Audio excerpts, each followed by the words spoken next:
എൻ്റെ കരിയർ തന്നെ മാറ്റിമറിച്ചത് ഒരു ആക്സിഡൻ്റാണ്. ഞാൻ അത്യാവശ്യം പഠിക്കാൻ വലിയ സ്കൂൾ ടൈമിൽ കുഴപ്പമില്ലാത്ത ഒരാളായിരുന്നു. എൻ്റെ മെഡിക്കൽ എഞ്ചിനീയറിംഗ് എൻട്രൻസിൻ്റെ തലേദിവസമാണ് എൻ്റെ കൈ ആക്സിഡൻ്റ് ആയിരുന്നു. ഇവിടെ അയൺ റോഡൊക്കെ ഇട്ടിട്ടുണ്ടായിരുന്നു. ഇത് ഈ പാട് സ്റ്റിച്ച് അറിയാൻ പറ്റും. ഓക്കെ, അപ്പം ഒരുപക്ഷെ അല്ലെങ്കിൽ ഞാൻ ആ വഴിയിലോട്ട് ടേൺ ചെയ്ത് പോകേണ്ട ഒരാൾ മാറി ഞാൻ ജേർണലിസമാണ് പഠിച്ചത്. ജേർണലിസം പഠിച്ചു, അതിനുശേഷം MBA ചെയ്യുന്നു. അപ്പോൾ അങ്ങനെയാണ് ഞാൻ എൻ്റെ കരിയർ. അപ്പം നമ്മൾ ലൈഫിലുണ്ടായ ഒരു ആക്സിഡൻ്റാണ്. അപ്പോൾ ആക്സിഡൻറ്റിന് അത് നെഗറ്റീവാണെന്ന് വിചാരിക്കുകയാണെങ്കിൽ നമുക്കത് നെഗറ്റീവ് ആക്കാം. പക്ഷേ അത് പോസിറ്റീവായിട്ട് കാണുകയാണെങ്കിൽ ആ ആക്സിഡൻറ്റ് കൊണ്ടാണ് ഇപ്പോൾ ഞാൻ നിങ്ങളുടെ മുന്നിലിരുന്ന് ഇങ്ങനെ സംസാരിക്കുന്നത്. അല്ലെങ്കിൽ മേ ബി ഒരു ഗവൺമെൻറ് സർവൻറ്റോ അല്ലെങ്കിൽ ഏതെങ്കിലും ഒരു സോഷ്യൽ മീഡിയയിലോട്ട് വരാൻ സാധ്യത വളരെ കുറവുള്ള ഒരാളാണ്. മേ ബി ഇങ്ങനെ വന്നുകൊണ്ടായിരിക്കും, ഒരു മീഡിയ പേഴ്സൺ ആയതുകൊണ്ടായിരിക്കാം പിന്നീട് ഒരു സഭാകമ്പമൊന്നും ഇല്ലാതെ ഇങ്ങനെ സംസാരിക്കാൻ പറ്റുന്നതും ഇങ്ങനെ നിൽക്കാൻ പറ്റുന്നത്. ചേട്ടാ, ഈ കഴിഞ്ഞ ആഴ്ചകളിലൊക്കെ ആയിട്ട് വൈറലായിട്ട് ഒരുപാട് പേരെടുത്ത് റിയാക്ട് ചെയ്തൊരു വീഡിയോ ഉണ്ടായിരുന്നു. ഒരു പെൺകുട്ടി ബസ്സിൽ യാത്ര ചെയ്യുന്നതും ഒരാൾ അടുത്തിരിക്കുന്നതും. പക്ഷേ നമുക്ക് ആ വീഡിയോയിൽ കാണാൻ പറ്റും അയാൾ ഒരു രീതിയിലും, ചേട്ടൻ വീഡിയോ കണ്ടിട്ടുണ്ടാവും, അയാൾ ഒരു രീതിയിലും ആ പെൺകുട്ടി ഉപദ്രവിക്കുന്നില്ല. പക്ഷെ അത് സ്പ്രെഡ് ചെയ്തത്, അല്ലെങ്കിൽ ആ പെൺകുട്ടി അതിനെ സ്പ്രെഡ് ചെയ്തത് അയാൾ ഉപദ്രവിച്ചു എന്നുള്ള രീതിയിലായിരുന്നു. ചേട്ടൻ ആ വീഡിയോ കണ്ടിട്ടുണ്ടായിരുന്നില്ലേ? ഞാൻ കണ്ടിരുന്നു. ഒരുപാട് എനിക്ക് ആ വീഡിയോ അയച്ചിരുന്നു. ചേട്ടൻ മിഷൻ ഒരു പയ്യൻ അയച്ചത്. ശേഷം ചേട്ടൻ മിഷൻ മെൻസ് കമ്മീഷൻ അല്ലേ, കൊണാണ്ടർ അല്ലേ, എന്തുകൊണ്ട് ആ വീഡിയോ റിയാക്ട് ചെയ്ത്? ഞാൻ ബേസിക്കലി നെഗറ്റീവ് വീഡിയോസ് റിയാക്ട് ചെയ്യാറില്ല. പിന്നെ ആ കുട്ടിയോട് എനിക്ക് സഹതാപമാണ് തോന്നി. കാരണം കുട്ടി ചെയ്യാൻ ശ്രമിച്ചത് അവൾക്കൊന്ന് വൈറലാവാൻ ശ്രമിച്ചതാണ്. ലൈക്ക്, പക്ഷെ അതുകൊണ്ട് അയാളുടെ ജീവിതത്തിലുണ്ടായ നഷ്ടങ്ങൾ, പക്ഷെ അത് ഞാൻ പറഞ്ഞില്ലേ, കാണുന്നവൻ മണ്ടനല്ല എന്നുള്ള ഒരു വലിയ സംഭവമുണ്ട്. ഇത് തന്നെയാണ് എൻ്റെ കേസിൽ സംഭവിച്ചത്. ലൈക്ക് ഒരു 10-15 പേര് വരുന്നൊരു ഷൂട്ടിൽ നമ്മൾ പോകുന്നു, ഷൂട്ട് ചെയ്ത് തിരിച്ചു വരുന്നു, 6 മാസം കഴിയുമ്പോൾ പരാതി വരുന്നു. അപ്പോൾ ആ വീഡിയോ അവർ തന്നെ ഇൻസ്റ്റാഗ്രാമിലും ഫേസ്ബുക്കിലും ഒക്കെ കൊളാബ് ചെയ്തിട്ടിട്ടുണ്ട്. അപ്പോൾ അതിനുശേഷം പെട്ടെന്ന് ഈ സാധനം വരുമ്പോൾ എല്ലാവർക്കും ഇറ്റ്സ് ഗസ്സബിൾ അല്ലേ? അങ്ങനെ ഒരു പ്രശ്നം ഉണ്ടെങ്കിൽ, അല്ലാതെ ഒരു വീഡിയോ നമ്മൾ നിർബന്ധിച്ചാണ് ചെയ്തിട്ടുണ്ടെങ്കിൽ അവർ അടുത്ത ദിവസം ആ വീഡിയോ കൊളാബ് ഇടാൻ പാടില്ലായിരുന്നു. ഇത്രയും ദിവസം കേസ് കൊടുത്തിട്ടും വീഡിയോ പോസ്റ്റ് ചെയ്തിട്ടുണ്ടായിരുന്നു. അതാണ് കോമഡി.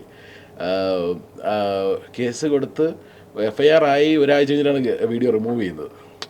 ഇതെല്ലാം ഡിജിറ്റൽ എവിഡൻസ് ആണ്. അപ്പോൾ അത്തരം കാര്യങ്ങൾ എന്ന് പറഞ്ഞാൽ അതുപോലെ ഒരു കേസായിട്ട് ഇതിനെ കണ്ടു. അപ്പോൾ എനിക്കും സത്യം പറഞ്ഞാൽ ശരിക്കും ജെന്യുവിനായിട്ട് ഇനി ഒരു കേസ് വരുമ്പോഴും അല്ലെങ്കിൽ ഇത് കാണുമ്പോഴും നമ്മളത് ക്വസ്റ്റ്യൻ ചെയ്യപ്പെടും. അതാണ്.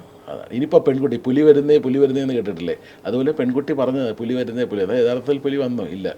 പക്ഷേ ഈ ഒരു കാര്യം കൊണ്ട് ജെന്യുവിനായിട്ട് നാളെ ഇനി അവളെ ആരെങ്കിലും കയറി പിടിച്ചാലും അവൾ പറഞ്ഞാലും ആരും വിശ്വസിക്കാൻ പോകില്ല. മനസ്സിലായല്ലേ? അതുപോലെ തന്നെ ചേട്ടാ, ഇതിൻ്റെ വേറൊരു അപ്പുറത്തെ ഒരു കോൺട്രഡിക്ടറി സൈഡ് എന്ന് പറഞ്ഞു കഴിഞ്ഞാൽ, സബ്സ്ക്രൈബ് ചെയ്ത് കോണ്ടന്റ്സ് ഇടുന്ന ആൾക്കാരുണ്ടല്ലോ. അപ്പം സബ്സ്ക്രൈബ് ചെയ്തിട്ട് ഹോട്ട് കോണ്ടന്റ്സ് ഇടുന്നവരുണ്ട്. ഹോട്ടായിട്ടുള്ള വീഡിയോസോ അല്ലെങ്കിൽ സെമി ന്യൂഡായിട്ടുള്ള പിക്ചേഴ്സോ ഒക്കെ പോസ്റ്റ് ചെയ്യുന്ന ആൾക്കാരുണ്ട്.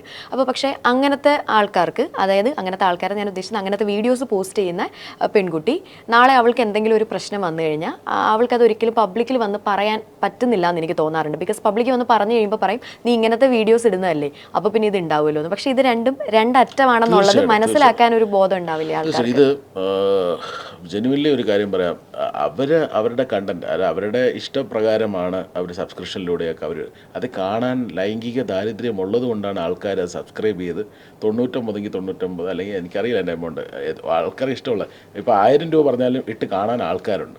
അത്രയ്ക്ക് ലൈംഗിക ദാരിദ്ര്യം നമ്മുടെ നാട്ടിലുണ്ട്. അപ്പം അത് അറിഞ്ഞുകൊണ്ടാണ് ഇവർ ഈ സാധനം ഇടുന്നത്. അപ്പം അത് കാണാൻ ഇവർ നിൽക്കുന്നതുകൊണ്ടാണ്. ഇത് സബ്സ്ക്രൈബ് ചെയ്യാൻ ആരെങ്കിലും ഇല്ലെങ്കിൽ അവർ കണ്ടന്റ് ഇടുമോ? ഇപ്പോൾ ഒരാൾ സബ്സ്ക്രിപ്ഷൻ കണ്ടന്റ് സ്റ്റാർട്ട് ചെയ്യുന്ന അറിഞ്ഞു കഴിഞ്ഞാൽ 99 രൂപയല്ലേ ഉള്ളൂ, കുഴപ്പമില്ല ഒന്ന് കണ്ടേക്കാം എന്ന് പറഞ്ഞിട്ട് ആ 99, അങ്ങനെ 1000 പേര് കണ്ടു കഴിഞ്ഞാൽ അത് 99,000 രൂപയായി, എന്ന് വെച്ചാൽ 1,00,000 രൂപയായി. അപ്പം അത്തരത്തിലുള്ള ലൈംഗിക ദാരിദ്ര്യം ഉള്ളത് കൊണ്ടാണ് ഈ ഒരു കാര്യം ചെയ്യുന്നത്. പക്ഷെ ആ കുട്ടിക്ക് നാളെ ഒരു പ്രശ്നം വന്നാൽ അവൾക്ക് അത് തുറന്ന് പറയണം. കാരണം അവൾ അത് ചെയ്യുന്നത് കൊണ്ട് അവളൊരു മോശക്കാരിയാവണമെന്നില്ല. ഒരു പെണ്ണ്, ഞാൻ പറഞ്ഞില്ല, ഇപ്പം ഈവൻ ഇതിനൊരു ക്ലാസിക് എക്സാമ്പിൾ പറഞ്ഞാൽ, ഒരു പെണ്ണ് നോ എന്ന് പറഞ്ഞാൽ അത് whether she's even A prostitute ആണെങ്കിൽ കൂടെങ്കിലും ഒരു പെണ്ണ് നോ എന്ന് പറഞ്ഞാൽ അത് നോ തന്നെയാണ്. കൺസെന്റ് എന്ന് പറയുന്നത് it's a big deal, it's a very big deal. ഒരു കൺസെന്റ് ഇല്ലാതെ സ്ത്രീയുടെ ശരീരത്തിൽ തൊടുന്നത് ഇറ്റ്സ് എ ക്രൈം. പക്ഷേ തൊട്ടെന്ന് പറഞ്ഞ് അയാളെ അല്ലെങ്കിൽ ഒരാളെ നമ്മൾ കേസിൽപ്പെടുത്തുന്നു, അതും ഒരേ സമയം ക്രൈമാണ്. പക്ഷെ ഇതിൽ കൂടുതൽ ഹൈലൈറ്റ് ചെയ്യപ്പെടുന്നത് എന്താണ്? ഞാൻ പറഞ്ഞില്ലേ, പാച്ചുവും ഗോപാലനും അല്ലാതെ ഒരു ഹൈ പ്രൊഫൈലിൽ നിൽക്കുന്നവനെ ഇതുപോലെ കരിവാരി തേക്കാൻ ഉപയോഗിക്കുന്നത് കൂടുതൽ ഹൈലൈറ്റ് ചെയ്യപ്പെടുന്നു. ജെന്യുവിനായിട്ടുണ്ടാകുന്ന ഇതുപോലുള്ള കേസുകൾ അതൊറ്റ കാരണം കൊണ്ട് ഹൈലൈറ്റ് ചെയ്യപ്പെടാതെ പോകുന്നു എന്നുള്ളതാണ്. അതുകൊണ്ട് രക്ഷപ്പെടുന്ന ആരൊക്കെയാണ്? ഇതുപോലെ കുറ്റം ചെയ്യുന്നവൻ രക്ഷപ്പെട്ടു പോകും. പക്ഷേ നിയമത്തിൻ്റെ ഒരു പോസിബിലിറ്റി ഉള്ളതുകൊണ്ട് നിരപരാധി ഇന്നേ വരെ എൻ്റെ അറിവിൽ നിരപരാധികൾ ശിക്ഷിക്കപ്പെട്ട കേസുകൾ വളരെ കുറവാണ്. ഒരുപക്ഷെ ശിക്ഷിക്കപ്പെട്ടാൽ എന്നായാലും അവൻ നിരപരാധി എന്ന് തെളിഞ്ഞിട്ടുണ്ട്. അതിൻ്റെ തെളിവുകളാണല്ലോ കഴിഞ്ഞ കുറേ നാളുകൾക്ക് മുന്നേ ഉണ്ടായ പല പല പോക്സോ കേസുകൾ. പ്രതി നിരപരാധിയാണെന്ന്, പ്രതിയായിട്ട് ആരോപിക്കപ്പെട്ടവൻ നിരപരാധിയാണെന്ന് ഈ കേസ് കൊടുത്ത ആൾ തന്നെ വന്ന് പിന്നീട് പറയുന്നത്. അവർ 9 വർഷത്തിന് ശേഷമായിരിക്കും പറയുന്നത്, പക്ഷേ ഇറ്റ്സ് പ്രൂവൺ. പക്ഷേ അയാൾക്ക് നഷ്ടപ്പെട്ടത് എന്താണ്? അയാളുടെ ജീവിതം, അയാളുടെ കുടുംബം, അയാളുടെ 9 വർഷത്തെ ജയിലിലെ വാസം, ഈ പറഞ്ഞ പച്ച മലയാളത്തിൽ പറഞ്ഞ പശപ്പച്ചരിയുടെ ചോറുകൊണ്ട് തറയിൽ കിടന്ന് ആകാശം പോലും കാണാതെ ആൾക്കാരുടെ മുന്നിൽ ഒരു പ്രതിയായി കണ്ട് മറ്റുള്ള സഹതടവുകാരിൽ ഈ മിക്കവാറും ജയിലിൽ കയറുമ്പോൾ നടപടിയോടുകൂടി ആയിരിക്കും അയാൾ കയറിയത്. കാരണം ഹീസ് പ്രൂവൺ ഗിൽറ്റി. അപ്പം ഒരു വിചാരണ തടവുകാരൻ പോലുമല്ല, അയാൾ കേസ് വിധി ശിക്ഷിക്കപ്പെട്ട ആളാണ്. ആടിച്ച് കുറ്റിയകത്തായിരിക്കും കാണാൻ ഉറപ്പാണ്. ജയിലിൽ അങ്ങനെ ഒരു സിസ്റ്റമുണ്ട്. കഴിഞ്ഞ ദിവസം രാഹുൽ ഈശ്വർ കിടന്നിട്ട് വന്നപ്പോൾ കുറേ ജയിൽ കഥകൾ കേട്ട് ഞാൻ തന്നെ അന്താളിച്ചു പോയി. കുറേ പേര് രാഹുലിൻ്റെ അടുത്ത്, അതിൽ ഞാൻ 4-5 കേസിൽ ഇടപെട്ടിട്ടുണ്ട്. ഒരു പയ്യനും പെണ്ണും പ്രേമിച്ചു, അവർ കല്യാണം കഴിച്ചു. പക്ഷേ അവൾക്ക് 18 വയസ്സ് തികയുന്നതിന് ഏകദേശം എത്രയോ ഒരു ദിവസം 2 ദിവസം മുമ്പാണ് അവർ കല്യാണം കഴിച്ചത്. എന്നുവെച്ചാൽ 18 ദിവസം കഴിഞ്ഞാൽ ഇനി 2 ദിവസമേ ഉള്ളൂ. പക്ഷേ അവൻ പോക്സോ കേസിൽ ഇപ്പോൾ ജയിലിലാണ്. കല്യാണം കഴിച്ചതാണ്, അവൻ്റെ ഭാര്യയായിട്ട് അവൻ്റെ വീട്ടിലുണ്ട്. അതാണ് നിയമം. ഒന്നും ചെയ്യാൻ പറ്റില്ല. കാരണം കുട്ടിയുടെ അച്ഛനും അമ്മയും പരാതി കൊടുത്തു, നിയമപ്രകാരം അവനെ ശിക്ഷിച്ചേ പറ്റൂ. പക്ഷെ അവൻ കുറ്റവാളിയാണോ എന്നുള്ളത്. അപ്പോൾ അങ്ങനെ ഒരുപാട് കേസുകളുണ്ട്. പക്ഷേ അവന് വേറെ നല്ല വക്കീലിനെ വയ്ക്കാൻ നിവൃത്തിയില്ലാത്തപ്പോൾ നമ്മൾ അവൻ്റെ കേസ് ടേക്കപ്പ് ചെയ്ത് അഡ്വക്കേറ്റിനെ വെച്ച് കൊടുത്തിട്ടുണ്ട്. മിക്കവാറും ഉടനടി പുള്ളി അവർ ജയിൽവാസം കഴിഞ്ഞ് പുറത്ത് വരുമെന്ന് ഞങ്ങൾ വിശ്വസിക്കുന്നു. അത്തരം ഒരുപാട് കാര്യങ്ങൾ സംഭവിക്കുന്നുണ്ട്. ഞാൻ പറഞ്ഞില്ലേ, ഞാൻ സത്യം പറഞ്ഞാൽ ഇത്തരത്തിലുള്ള നമ്മളുടെ ഒരു എണിക്സിൻ്റെ നല്ലൊരു ഭാഗം ഞാൻ മാത്രമല്ല കേട്ടോ, രാഹുൽ ഈശ്വറിൻ്റെ ആ കാര്യത്തിൽ ഞാൻ സല്യൂട്ട് ചെയ്യുന്നു. പുള്ളിയും ഇതിന് വേണ്ടിയിട്ട് ഒരുപാട് എഫേർട്ട് എടുത്ത് നമ്മൾ സമ്പാദിക്കുന്ന പൈസയുടെ ഒരു നല്ലൊരു എമൗണ്ട് തന്നെ ഈ മിഷൻ മെൻസ് കമ്മീഷന് വേണ്ടി ഇതിന് വേണ്ടി നമ്മളാരുടെ നിന്നും 1 രൂപ മേടിക്കുന്നില്ല. നമ്മൾക്കാരും 1 രൂപ തരാന്ന് പറഞ്ഞാൽ നമുക്ക് വേണ്ട. എൻ്റെ ഓൺ പോക്കറ്റിൽ നിന്ന്, രാഹുലിൻ്റെ പോക്കറ്റിൽ നിന്ന് എടുത്താണ് നമ്മൾ ഈ സാധനം ഓടിച്ചുകൊണ്ടിരിക്കുന്നത്. ഇതൊരു സംഘടനയായിട്ട് രജിസ്റ്റർ ചെയ്തിട്ടില്ല. മിഷൻ മെൻസ് കമ്മീഷൻ ഒരു വെബ്സൈറ്റ് സ്റ്റാർട്ട് ചെയ്തിട്ടുണ്ട്, ഫ്രീ വെബ്സൈറ്റാണ്. ആർക്ക് വേണേൽ രജിസ്റ്റർ ചെയ്യാം, കംപ്ലയിൻറ്റ് ഉന്നയിക്കും. നമ്മൾ അവർക്ക് സർവീസ് കൊടുക്കുകയാണ്, ഫ്രീ ആണ്. അതിൻ്റെ കോസ്റ്റ് ഞാനും രാഹുലുമാണ് ബെയർ ചെയ്യുന്നത്. മനസ്സിലായില്ലേ? ഇപ്പോൾ കാണുന്നവർക്ക് ഒരുപാട് പേര് ആ മിഷനെ സപ്പോർട്ട് ചെയ്തു, ഒരുപാട് പേര് അത് കളിയാക്കിയിട്ടുണ്ട്. അതിനെക്കുറിച്ച് അതിനെ ഡീഗ്രേഡ് ചെയ്ത് വീഡിയോ ഇട്ട ഇൻഫ്ലുവൻസേഴ്സ് ഉണ്ട്. അതിലൊരു ഇൻഫ്ലുവൻസർ എന്നെ കുറച്ച് നാൾ കഴിഞ്ഞപ്പോൾ എൻ്റെ അടുത്ത് സഹായം ചോദിച്ചു വന്നു, എന്തുകൊണ്ട് നമുക്ക് ചെയ്യാതിരിക്കാൻ പറ്റും. അപ്പം ഞാൻ ചോദിക്കും, താങ്കൾ ഒരു വീഡിയോ ഇടുന്നത് ഞാൻ കണ്ടു, മിഷൻ മെൻസ് കമ്മീഷനെ കുറിച്ച് ഇങ്ങനെയൊക്കെ ഇട്ടിട്ടുണ്ട്. അല്ലേട്ടാ, എനിക്ക് സ്വന്തമായിട്ട് വന്നപ്പോൾ എനിക്ക് മനസ്സിലായത് നമ്മൾ അയാളെ നിന്ന് സഹായിച്ചു കൊടുക്കേണ്ടി വന്നു. അവനവന് ആരാൻ്റെ അമ്മയ്ക്ക് ഭ്രാന്ത് പിടിക്കുമ്പോൾ ഭയങ്കര രസമാണ്. സ്വന്തം അമ്മയ്ക്ക് ഭ്രാന്ത് പിടിക്കുമ്പോഴേ അതിൻ്റെ വിഷയം മനസ്സിലാവുള്ളൂ. അപ്പോൾ മറ്റുള്ളവൻ്റെ ജീവിതത്തിൽ ഒരു സാധനം വരുമ്പോൾ ഇപ്പം താങ്കൾക്കൊരു മുറിവുണ്ടായാൽ അതിൽ ഏറ്റവും അധികം വേദനിക്കുന്നത് താങ്കൾക്ക് മാത്രമാണ്. താങ്കളുടെ അമ്മയ്ക്കും അച്ഛനും ഉണ്ടാവും, സഹോദരനുണ്ടാവും, അതിനപ്പുറം വേറെ ഒരാൾക്കും ഉണ്ടാവില്ല. ഫീൽ ചെയ്യുന്നത് നമ്മളായിരിക്കും തീർച്ചയായിട്ടും. അപ്പോൾ അത് തന്നെയാണ്.